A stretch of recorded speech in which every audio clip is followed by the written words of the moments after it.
오늘 본문에 보니까 예수님께서 베드로와 요한에게 유월절을 먹도록 가서 준비하라 라는 이야기를 하고 있습니다.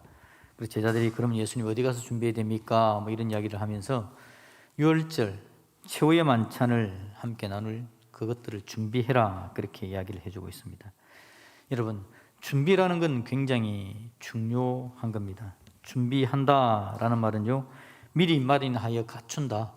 미리 잘 마련해 갖춰가지고 그 일이 어려움 없게 만들어 간다. 그 일이 아마 준비라는 말일 겁니다. 2022년을 시작하면서 제 마음속에도 이 준비라는 말이 굉장히 중요한 말이었습니다. 왜냐하니까 코로나 팬데믹 한 2년을 지나가고 있는 상황에서 이제 2022년에 새롭게 하나님께서 우리에게 시간을 줄 건데 이것들을 어떻게 준비해 나갈 수 있을까 한 해를 바라보는 마음이었죠. 그래서 가진 생각이 준비하는데 일단은 쉬자. 일단은 말씀 안에, 은혜 안에, 사랑 안에 머무는 거 쉬고 그 다음에 또 힘을 낼 수 있도록 성도들이 이끌어가자라는 마음이 들었습니다. 그래서 계획대로 그렇게 하나씩 진행을 해 나가고 있습니다. 준비한 대로 가고 있는데, 그런데 제 마음에는 준비는 그렇게 하고 일을 해 나가는데 잘 되고 있을까? 그거에 대한 의문은 계속해서 있습니다. 잘 되고 있을까? 과연 우리 성도들이 말씀 안에 머물고 있고 사랑 안에 머물고 있고 은혜 안에 그런 머문 삶을 살아가고 있을까? 잘 준비되어서 세워야 될 때에 세우는 자리로 나가서 힘을 내서 함께 세워갈 수 있을까? 그런 마음을 가지고 있습니다. 그런데 여러분, 지난주에 이제 상반기 4분의 1 한 분기에 성경 읽기에 마지막 결과가 나왔지 않습니까? 읽은 분들 다 이제 결과를 제출하세요라고 여러분 결과표를 받아 들고 제 마음에 소망이 생겼습니다. 저는 마음이 생각하기를요, 우리 교육자들하고 이야기하면서 선물을 엄청나게 큰 걸 주자. 왜냐하니까 별로 안 읽을 거니까, 잘 안 할 거니까 선물 엄청나게 큰 걸 주자라고 생각하고, 제 마음에 다 읽을 사람이 50명 될까? 안 될 가능성이 많을 거야 라고 생각을 했는데요, 여러분 1, 4분기 3개월 동안 읽어야 될 분량을 다 읽은 분이 몇 분인지 압니까? 130명 가까이 되더라고요. 그럼 우리 교인이 600명인데 470명은 130명이 됐다는데 제가 너무 감사했습니다. 시도를 하시고 하는 분들이 얼마나 많았을까. 그런 가운데 이걸 다 읽어낸 분이 130명이 되는구나. 그래서 결국 연말까지 이 1분기를 잘한 분들은 결국 제가 다 갈 것 같고요, 또 안 하던 분들도 또 같이 함께 막 하면 동참하는 숫자는 거의 한 200~300명 되어지고 다 읽는 분들은 150명은 되겠다라는 생각이, 제가 너무 큰 꿈을 꾸고 있습니까? 여러분이 도와주실 거죠, 그죠? 예, 그렇게 될 것 같아서 참 기쁘고 감사했습니다. 준비한다라는 마음을 가지고 준비하는데 그 준비한 것의 결과가 좋게 나오면 얼마나 감사한지 몰라요. 오늘 우리 예수님께서 준비해라 라는 이야기를 해주고 있어서 우리는 준비라는 말을 마음에 잘 새게 됩니다. 예수님께서 두 명의 제자 베드로와 요한에게 유월절 음식 먹을 걸 준비하라 라고 이야기했는데요, 사실 성경 전체 이야기는 준비되는 이야기였습니다. 준비하시고 하나님께서 은혜를 주시고 우리 인생들을 이끌어가는 이야기가 성경의 이야기이기 때문에 우리가 하나님 앞에 나와서 이렇게 예배하는 것도요, 준비하기 위해서 나오는 건지도 모릅니다. 나와서 예배하는 중에 하나님께서 은혜를 주시면 은혜를 받아서 또 더 잘 준비하고, 더 잘 준비하면 또 새로운 은혜를 또 누리게 되어지고, 그렇게 하나님께서 우리에게 그런 은혜를 주시는 것 같아요. 우리 예수님께서 오늘 두 명의 제자에게 이야기를 합니다. 베드로와 요한에게 유월절 음식을 먹을 준비를 해라, 가서 준비해라. 이런 그림을 하나 보여드릴게요. 최후의 만찬이라는 그림, 여러분이 너무 잘 아는 그림이죠. 레오나르도 다빈치라는 사람이 그렸습니다. 루도비코 스프로자라는 어떤 귀족이 요청을 해가지고요, 그림을 그렸는데 밀라노에 있는 산타 마리아 델레 그라치에라는 성당에 식당에다가 이 그림을 그렸답니다. 크기는요, 가로가 8.8m, 세로가 4.6m, 엄청나게 큰 그림이죠. 1495년부터 1498년까지 한 3, 4년간에 걸쳐서 그렸던 그림인데, 그건 크게 중요하지 않은 이야기를 제가 방금 했습니다.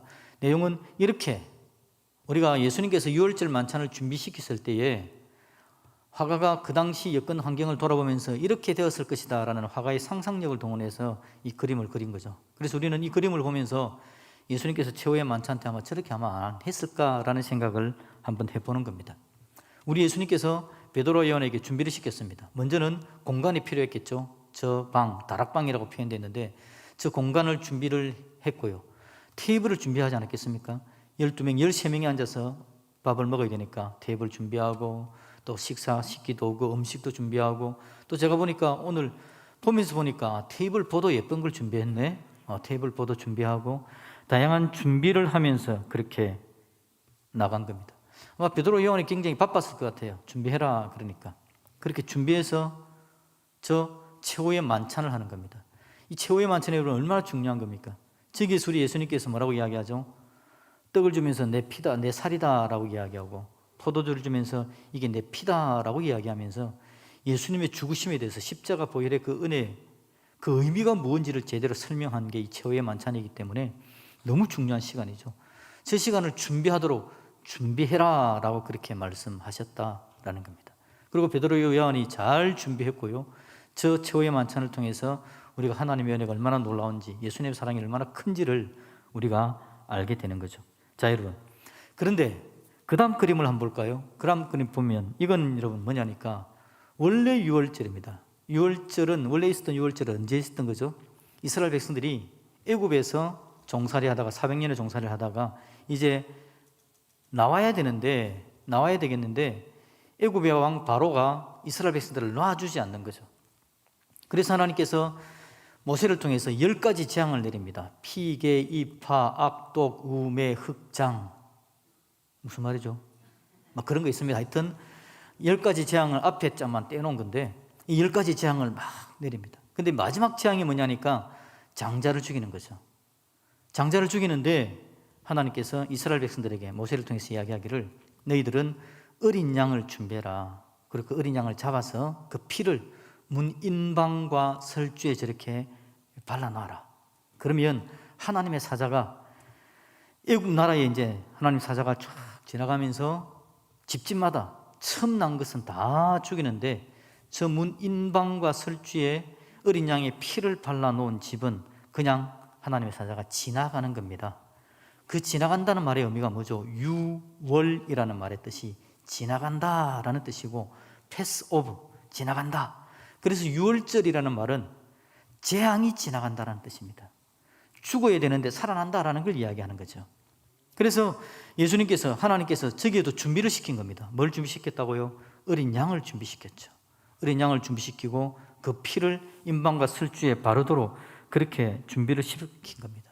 그랬더니 하나님의 사자가 가는데 저 문 인방과 설주에 피가 있는 집은 이스라엘 집이든지 애굽 집이든지 저렇게 되어 있는 집은 그냥 지나갑니다.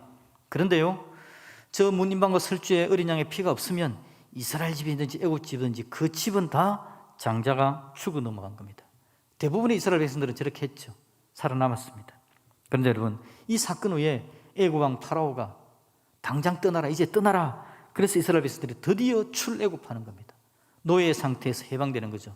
우리로 이야기하면 죄의 노예의 상태에서 해방되는 거, 우리도 유월절의 은혜를 누리는 거죠. 예수님의 보혈의 은혜가 유월의 의미를 우리에게 허락하여서 예수님의 십자가에 죽으신 그것을 믿고 의지하는 자마다 유월되는 겁니다. 재앙에서 유월되고 이제는 그 재앙이 머물지 않는, 매이지 않는 자들이 되어지는 거죠. 놀라운 하나님의 사랑받은 거, 여기도 하나님께서 준비하라라는 이야기를 해놓은 겁니다. 오늘 제가 여러분 준비라는 말을 여러분에게 함께 나누고 있습니다. 준비.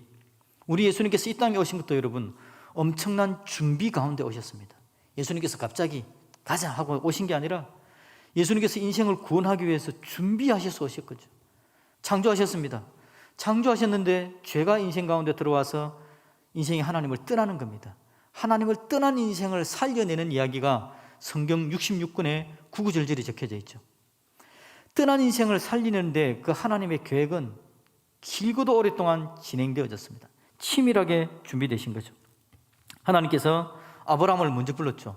아브라함을 부른 사건은요, 역사에서 여러분 산 꼭대기에 역사를 평평하게 어떤 사건이 있으면 산을 하나 만들고 간다면 우리 역사 가운데, 구속 역사 가운데 사람들이 태어났던 건 조금 이렇게 한다면요, 아브라함을 하나님께서 부른 사건은 저 높은 꼭대기 같은 한라산 같은 산입니다. 우리나라에서. 예수님께서 오신 사건이 에베레스트 산이죠. 제일 높은 산입니다. 그래서 높은 아브라함을 하나님께서 부른 건 엄청나게 큰 의미가 있는 역사적 사건이었죠. 아브라함을 불러서 하나님께서 이스라엘 민족을 통해 예수님께서 오실 것을 준비해 나가는 과정입니다. 그런 과정을 만들어 가시는데, 그 민족을, 이스라엘 민족을 새롭게 세우기 위해서 이스라엘 민족이, 이스라엘 나라가 만들어져야 되는데, 나라는 사람들 숫자가 필요하잖아요. 사람들 숫자를 만들어내기 위해서 하나님께서 그들을 애굽 땅에 보내가지고 잘 준비시키셔서, 그들이 떠날 때는 70명이었지만 애굽 땅에서 나올 때는 300~400만 명으로 숫자가 늘어나게 됩니다. 그리고 하나님께서 이스라엘 백성들에게 땅을 주는데 가나안 땅을 다시 전공해서 들어가게 만들고, 하나님의 주권 있는 백성과 땅과 주권 있는 하나님의 나라를 하나님께서 완성시켜 나가는 거죠. 그 과정에서 중요한 게 방금 말씀드린 것처럼 유월절 사건을 통해서 이스라엘이 출애굽해서 떠나는 사건 아닙니까? 떠나는 사건 속에서 하나님께서 유월절 양을 준비시켜서 그들을 종에서 해방되도록 만들어 주신 거죠. 그리고 이제 예수님께서 드디어 오시는 겁니다. 오랜 동안 준비하셨던 예수님께서 드디어 오시는데, 오시는 이유는 뭐입니까? 완전한 유월절 어린 양으로서 예수님께서 오시는 거죠. 그동안은 유월절마다 양을 잡고 해야 되는데, 예수님께서 더 이상 어린 양 안 잡아도 되게 완벽하게 인생의 죄 문제를 해결하기 위해서 완벽한 어린 양으로서 예수님께서 이 땅에 오시는 겁니다. 그게 바로 예수님께서 초림하셔서 이 땅에 오신 사건이죠. 그리고 그 일을 완성시키는 게 오늘 우리가 지금 종료주일, 고난주일을 맞고 있는데, 예수님께서 예루살렘 성 안으로 들어가서 드디어 십자가를 지는 겁니다. 십자가에서 자기 피 흘리심으로 말미암아 완전한 유월절 어린 양으로서 우리 모든 죄 문제를 해결하고, 이스라엘 백성들이 애굽 땅에서 노예 상태에서 해방된 것처럼 우리도 죄의 노예 상태에서 해방되게 만들어준 사건, 완벽한 유월절의 역사를 만들어낸 게 예수님의 십자가 보혈의 은혜였다라는 거죠. 오늘 여러분, 우리가 그 은혜의 현장에 지금 앉아 있는 줄로 믿습니다. 그 은혜를 누리는 자리에 와 있는 거죠. 유월절에 예수님께서 어린 양을 준비시켰다면, 이제 예수님께서 십자가에 달리시는 이때에 자기 자신을 준비한 겁니다. 유월절 양으로서 자기 자신을 정결하게, 자기 자신을 제대로 완벽하게 준비하셔서 자기 자신을 내놓음으로 말미암아 우리의 모든 문제를 해결하시는 것, 완전한 패스오브, 완전한 유월을 이뤄내신 예수님의 은혜가 오늘 여기에 있는 겁니다. 그래서 예수 믿는 자마다 더 이상 죄에 매이지 아니하고 멸망에 머물지 아니하고 천국 가는 믿음의 역사를 얻게 된 줄로 믿습니다. 바로 그 사람들이 저와 여러분들 아닙니까? 우리가 그 은혜를 누린 하나님의 사람들입니다. 놀라운 예수님, 자기 자신을 어린 양으로 준비하시는 예수님, 그 예수님께서 오늘 우리들에게 그 예수님의 준비된 은혜를 받아 누리는 우리들에게도 준비 좀 해라 라고 이야기를 하는 겁니다. 너희들이 이 은혜를 받을래? 너희들도 준비를 좀 해라. 준비를 하면서 나와서 이 은혜 자리에 좀 깊이 섰으면 좋겠다. 주님께서 그렇게 우리에게 이야기하시는 거죠. 우리 예수님께서 준비하셔서 이 땅에 오시고, 예수님께서 유월절에 어린 양을 준비하게 만들고, 오늘 제자들에게는 예수님 먹을 장소를 준비하게 하신 것처럼 우리도 하나님 은혜 가운데 나와 준비된 삶을 삶으로 말미암아 하나님이 주시는 복을 누리게 해주시려는 그런 하나님의 계획이 포함되어 있는 거죠. 예수님께서 여러분 십자가의 길로 걸어가십니다. 철저한 준비 속에서 십자가의 길을 가시고 죽으시고 부활하셨습니다. 부활하신 주님께서 이제 이 땅에 남아있는 하나님의 자녀된 저와 여러분들을 위해서 또 준비를 하시죠. 그게 뭐냐니까, 우리 예수님께서 이 땅을 떠나시면서 성령님을 우리에게 보내주시고, 그래서 성령 안에서 예수 믿는 사람들의 공동체, 함께 모이는 공동체를 만들어준 겁니다. 우리가 막 그렇습니다, 여러분. 예수 믿고 교회 안에 들어오니까, 예수 믿고 와 보니까 우리 공동체가 만들어져 있는 겁니다. 이 사람도 예수 믿는 사람, 예수 믿는 사람, 예수 믿는 사람들이 함께 만들어져 있는 이 공동체, 예수님께서 이걸 준비해 놓으신 거죠. 왜냐하니까 본인은 이 땅을 떠나시니까요. 예수님 이 땅에 떠나시고 이제 재림하실 겁니다. 오실 건데, 그때까지 이 땅에 남아있는 사람들이 보존되게 하기 위해서 성령님이 이 땅에 오시고 성령의 은혜 가운데 만들어진 게 함께 예수 믿는 사람들의 공동체가 만들어진 거죠. 이게 바로 우리 예수님께서 우리를 위해서 준비해 놓으신 놀라운 은혜의 작품이 바로 교회라는 공동체라는 거죠. 이 공동체 안에서 우리는 예수님의 은혜를 누리는 겁니다. 예수님이 나를 위해서 십자가 보혈의 은혜를 흘리시고 내 죄를 유월하게 만드셔서 이 엄청난 은혜를 주셨는데도 우리가 살면서요, 직장생활하고 가정생활하고 나름대로 인생길을 살아가면 이게 자꾸 희미해지는 겁니다. 내가 여기 왜 있지? 왜 살고 있지? 이걸 자꾸 잊어버리게 되죠. 그래서 내가 예수님의 보혈의 은혜를 누리고 천국 사람이라는 것을 잊어버리니까 그냥 세상 사람들이 사는 것처럼 화내고 죄짓고 절망하고 좌절하고 그런 삶을 살다가 주일날은 교회 나가는 날이니까 예수 믿는 사람들이 교회 나와서 예수 믿는 사람들을 만나니까 내가 예수 믿는 사람이었지, 보혈의 은혜가 있는 사람이었지, 내가 예배하는 사람이었지 다시 생각하면서 내가 가는 길을 다시 수정하고 그런 방법이 아니었구나, 새롭게 회개하면서 갈 수 있도록 만들어주는 거, 그게 뭐라고요? 교회. 우리를 보호하시는 교회가 그것 때문에 예수님께서 준비해 놓으신 겁니다. 그런데 여러분, 이 공동체가 해야 될 일이 뭐냐니까 예수님을 기념해야 되겠죠. 기억해야 되겠죠. 여러분 19절 말씀 한번 읽어볼까요? 19절 우리가 읽지 않았지만 같이 읽읍시다. 시작. 또 떡을 가져 감사 기도하시고 떼어 그들에게 주시며 이르시되 이것은 너희를 위하여 주는 내 몸이라 너희가 이를 향하여 나를 기념하라 하시고. 아멘. 그래서 우리는 성찬식이라는 걸 합니다. 성찬식. 예수님의 살, 예수님의 피를 기념하는 겁니다. 예수님께서 나를 위해서 십자가에 죽으신 걸 기념하는 겁니다. 예수님께서 유월절 어린 양으로 오셔가지고 자기 자신을 그렇게 잘 준비해서 우리에게 주심으로 우리가 더 이상 죄악에 매이지 않고 패스오버 유월하는 놀라운 은혜를 주셨다라는 걸 기념하는 게 바로 성찬식입니다. 이 성찬식은 언제 이루어집니까? 교회가 예배 시간에 함께 모여 성찬의 은혜를 나누는 거죠. 그래서 이 말씀을 성찬 제정의 말씀이다 그렇게 이야기하기도 합니다. 예수님께서 우리에게 성찬을 하라라고 말하는 거죠. 나를 기념하라라고 이야기하십니다. 교회가 해야 될 일, 예배입니다. 예배에서 가장 중요한 거 예수님의 십자가 사건이 기념이 되어야 됩니다. 그래서 여러분 예배 시간에 함께 모였는데 예배 시간에 가장 뚜렷하게 나타나야 될 건 예수님의 십자가, 예수님의 보혈의 은혜, 예수님의 그 보혈의 능력으로 우리가 하나님의 자녀된 것, 이것이 강력하게 드러나는 게 바로 예배 시간이죠. 그래서 종교개혁자들은요, 예배마다 성찬식을 행하게 했습니다. 예배 때마다 성찬식을 행했습니다.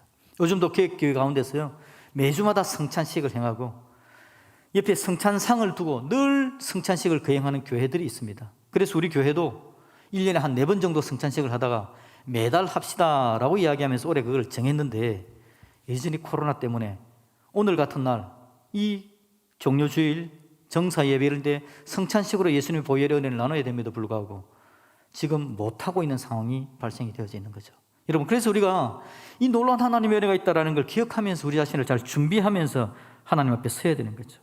여러분, 예배 시간마다 예수님의 보혈의 은혜가 드러나야 되는 거 얼마나 중요한지 모릅니다. 그런데 여러분, 코로나가 이걸 지금 자꾸 방해하고 있습니다. 코로나가. 예배에 나와서 하나님 은혜 가운데 서야 되는데 문제가 뭐냐니까 여러분, 사람들의 숫자가 같이 예배드리던 사람들이 안 보이면 우리들 마음속에 약간 마음이 느슨해지기 시작을 하는 겁니다. 예배의 소중함이 조금 떨어지게 되지고, 오늘도 여러분 오후 예배 때 설교하기로 한 목사님이 계시죠? 정노하 선교사님이라고요. 이 정노하 선교사님이 오시는 이유는 뭐냐니까 우리 교회 성도님 가운데 수요 기도회 때 정노하 선교사님이 보내준 기도 제목을 가지고 함께 기도하는데, 국내에서 인도네시아 사람을 위해서 선교를 하고 있습니다. 그래서 인도네시아 형제들 중에서, 예수 믿는 사람들 중에서 자기 동네에 교회를 세웠으면 좋겠다라는 마음으로 후원을 요청해서 같이 우리가 기도를 했는데, 우리 교인 중에 한 분이 그 선교를 위해서 500만 원을 선교헌금을 내놔서 제가 오셔가지고 말씀도 전해주고 선교헌금 가져가서 교회 세우세요라고 이야기했는데, 어젯밤 11시에 저한테 연락이 왔습니다. 확진이 돼가지고 못 가겠다고. 그래서 오늘 오후에 안 옵니다. 나는 오후 예배 설교도 준비 안 해놨는데 갑자기 지금 오전 예배 마치고 오후 예배 설교를 준비해야 되는 상황이 도달했습니다. 이런 상황이 되어진 거죠. 코로나가 여러분 확진되면 예배드리러 못 나옵니다. 어떤 사람은 두려워서 못 나오고요, 어떤 분은 회사에서 절대 못 나가게 해서 못 나옵니다. 우리 교인들 중에 그런 분들이 계십니다. 그러니까 여러분, 이 코로나가 우리가 함께 모여서 예수님의 죽으심을 기념하고 은혜 가운데 세워져야 되는데 그걸 못하게 만드는 거죠. 우리의 신앙이 퇴색되기 시작합니다. 우리 신앙이 집중력 있게 하나님을 바라보던 마음이 조금 뒤로 물러나게 만드는 거죠. 지금 벌써 2년 반 정도의 시간 동안 우리는 그런 시간을 보내오고 있는 겁니다. 그런 우리들에게 오늘 우리가 준비하라라는 주님의 말씀을 함께 듣는 겁니다. 우리 예수님은 중요한 순간에 준비를 시키셨구나. 우리 예수님은 본인 스스로 준비하시면서 이 위대한 일을 감당하셨구나. 오늘 이 힘들고 어려운 때에 우리 마음속에 그럼에도 불구하고 준비하면서 기다리라 라는 말을 오늘 우리에게 들려주는 거죠. 우리가 이 음성을 들어야 됩니다. 지금 상황이 이러니까 그냥 이대로 가야 되지 라는 게 아니라 이제는 준비를 해야지. 준비해야지. 그래서 예배를 예배되게 만들고 교회를 교회되게 만들고 교회가 가야 될 방향을 함께 만들어 가야 되고, 지금 우리가 이 코로나 때문에 모두가 힘들어서 순모임을 쉬고 있는 상황인데 이 순모임도 우리가 함께 만들어 가야지. 교회 가장 핵심이 예배하고 순모임하고, 예배를 통해서 예수님의 죽으심을 기념하고 기뻐하고 그 은혜를 풍족하게 누리는 거라면, 그 은혜를 누린 사람들이 함께 서로 붙잡아서 그 은혜를 계속해서 유지해 가도록 만들어주는 게 순모임인데, 우리의 소굴이 없으면 은혜를 누리지도 못하고 유지해 나가는 데 힘이 드니까 이걸 우리가 감당해야 되겠는데, 예배를 예배되게 만들고 우리의 소그룹이 더 풍성하게 만들어서 성도 간에 우리 예수님께서 이 땅을 떠나면서 만들어준 교회, 이 땅을 떠나시면서 믿음의 공동체를 만들어주고 함께하면서 믿음 잘 지키다가 내가 오는 날 너희들이 기쁨으로 나를 맞이하라 라고 만들어주신 이 교회라는 것들을, 이 교회를 복되게 만들어 가야 되겠는데, 하나님, 우리의 여건과 환경이 너무 힘들고 어렵습니다. 우리가 해보려고 하는데 목사도 코로나 걸려서 교회 못 나오는 상황이 발생되는데, 하나님, 이런 상황 속에서 내가 어떻게 준비되어야 될까요? 준비라는 단어를 오늘 하나님께서 우리에게 들려주시는 겁니다. 여러분, 준비해야 됩니다. 준비했다가 하나님 인도하심 붙들고 달려나가야 되는 겁니다. 우리 예수님께서 또 준비시킨 게 있습니다. 이 땅을 떠나시면서 마지막으로 제자들을 불러놓고 부활하시고 이제는 승천하시면서 제자들에게 하신 말씀이 마태복음 28장 19절부터 20절까지 말씀이죠. 이 말씀을 우리가 마음에 꼭 붙들어 놓고 우리의 비전으로 삼고 있는 말씀, 예수님께서 명령하셨기 때문에 그 말씀을 여러분 같이 한번 읽어볼까요? 마태복음 28장 19절 20절을 같이 읽습니다. 시작. 그러므로 너희는 가서 모든 민족을 제자로 삼아 아버지와 아들과 성령의 이름으로 세례를 베풀고 내가 너희에게 분부한 모든 것을 가르쳐 지키게 하라. 볼지어다 내가 세상 끝날까지 너희와 항상 함께 있으리라 하시니라. 아멘. 그 예수님께서 마지막 세상을 떠나시면서 우리에게 명령한 게 바로 이거라고요. 그러므로 너희는 가서 모든 민족을 제자로 삼아 아버지와 아들과 성령의 이름으로 세례를 베풀고, 세례라는 말은 우리에게 어떤 의미로 다가와 있습니까? 예수님 안에서 새롭게 태어난 사람이고 성찬의 기쁨을 함께 누릴 수 있는 사람인 거죠. 예수님을 기념하는 그 성찬의 은혜를 함께 누릴 수 있는 사람을 예수님께서 더 많이 만들어내랍니다. 왜냐하니까 예수님께서 죽으신 이유가 죄인을 살리기 위해서 죽으셨기 때문에, 오늘 교회에 있는 우리뿐만 아니라 교회 밖에 있는 죽어가는 영혼들을 살려내는 게 너희들이 해야 될 일이다 라고 우리에게 들려준 거죠. 그래서 교회는 하나의 꿈이 있습니다. 우리의 꿈은 통일이 아니고요, 통일도 우리의 꿈에 속하지만 통일해야 되는 이유는 뭐냐니까 그 동네에 있는 사람들을 복음으로 살려야 되기 때문에 통일을 해야 되는 거고, 우리가 북한 낭만이 함께 힘을 모아 복음을 세계에 전해야 되기 때문에 통일이 필요한 겁니다. 우리의 비전은 복음을 전하는 겁니다. 이게 바로 우리가 해야 될 중요한 일이죠. 그래서 4월 달에 비전을 세운다라는 말의 의미는요, 예수님께서 우리를 위해서 준비하신 보혈의 은혜를 우리가 함께 누리고 이 은혜를 가슴에 새기면서 예수님께서 명령한 복음을 전하는 것. 그래서 여러분 4월 달에 비전 세우기에 우리가 초청해서 복음을, 말씀을 함께 전할 분들 누구를 우리가 초청해놨죠? KPM에 있는 선교사님들을 초청해놨습니다. KPM 우리교단 선교회인데 이 고신 선교회가 교회에 찾아가서 선교 축제를 합니다. 5가정이 옵니다. 5가정이 오는데요, 주일학교부터 유치부, 주일학교, 중고등부 다 들어가서 그 선교사님들이 설교를 합니다. 주일 오전 예배, 주일 오후 예배는 함께 모여가지고 토크 콘서트 형식으로 함께 모여서 이 선교에 대해서 함께 나누고, 오전 예배가 끝나고 나서 오후 예배 그 사이에는요 부스를 마련해 놓고, 그래서 선교에 대해서 좀 더 우리가 더 잘 알 수 있도록 만들어주는 선교 축제를 고신 선교부에서 하고 있어서 10년 전부터 하고 있던 프로그램인데, 우리가 이번 기회에 우리 교회에 좀 오세요 하고 초청을 했습니다. 우리 교회 오셔가지고 4월 달에 우리가 좀 비전을 세워야 되겠으니까 선교회에서 오셔가지고 우리의 이 소망을 다시 한 번 더 좀 뚜렷하게 해주십시오 라고 불러놨습니다. 오실 겁니다. 우리가 지금 준비하고 있습니다. 교회가 준비하고 있습니다. 함께 나아가고 있습니다. 우리 하나님께서 은혜 가운데 우리에게 주신 그 은혜를 더 풍족하게 누리기 위해서 보혈의 은혜를 가슴에 새기고 해야 될 일들을 감당하는 하나님의 사람으로 이 땅을 어떻게 살아갈까? 코로나 이후에 어떻게 복되게 쓸까? 코로나 이전으로 돌아가는 게 우리의 목적이 아닙니다. 우리의 목적은 코로나 이전이 아니라 주님께서 명령한 대로 살아가는 게 우리의 목적입니다. 주님께서 우리에게 명령하시기를 나를 기념해라, 예배가 풍성하게 되라라고 이야기했기 때문에 코로나 이전의 예배가 아니라 원래의 예배, 코로나 이전보다 더 좋은 예배를 드리고 더 아름다운 예배를 드리면서 예배의 의미를 살리는 것, 코로나 이전보다 더 우리의 비전을 꼭 붙들고 하나님 인도하신 가운데 우리가 전해야 될 복음을 전하고 나아가는 것, 코로나 이전보다 더 아름답게 우리 공동체가 순모임하고 함께 믿음의 교제를 나누는 것, 그게 우리가 목적을 가지고 준비해야 될 상황들이다라는 거죠. 여러분, 지금 우리는 준비해야 될 때입니다. 하나님께서 더 큰 은혜로 우리를 채워주실 겁니다. 그 일들을 감당하고 은혜 가운데 서야 되겠는데 오늘이 정말 좋은 기회인 것 같아요. 왜냐하니까 오늘 종려주일, 한 주간 고난주간 아닙니까? 다음 주일은 부활주일입니다. 고난과 부활의 은혜가 넘쳐나지는 이때에 우리의 마음속에 주님, 놀라운 은혜, 큰 사랑을 우리에게 주시는데 우리가 준비해야 될 게 뭘까요?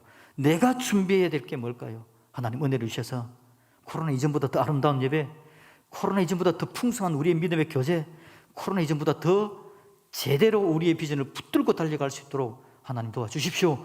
그렇게 기도하면서 준비할 수 있는 저와 여러분들이 되시기를 우리 주님의 이름으로 축복드립니다. 하나님께서 우리에게 큰 은혜 주실 줄로 믿습니다. 아멘.